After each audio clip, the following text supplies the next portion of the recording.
Hey folks, welcome to this week's Vintage Baseball Card of the Week. Now this week I've got the 1970 Topps number 414 Paul Edmondson.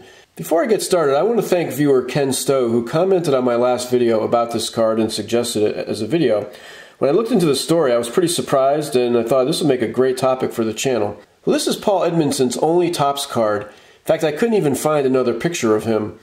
He broke into the major leagues in the middle of the season in 1969, in which he pitched a complete game, a two-hitter against the California Angels, and they won 9-1.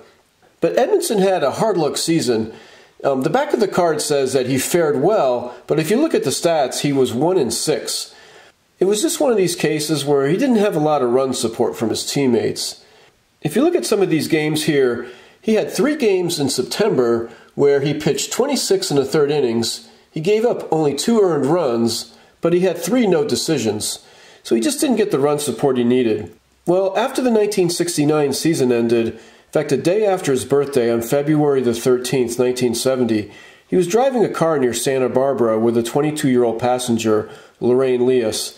It was wet out, the car crossed the center line, struck an oncoming car, and they both were killed. So when this card came out in 1970, Paul Edmondson had already passed away, yet Topps just didn't pull the card from the releases. If you look in the 1971 set, you can see that the White Sox team card has the players wearing a black armband to commemorate Paul Edmondson, and it's visible on 2 of the players' cards as well, Tom McCraw and Tommy John. As kind of a final footnote to 1970 Topps, there was actually 3 players in the set who had premature deaths. Now, I've already talked about Miguel Fuentes of the Pilots who died in a barroom fight in 1969.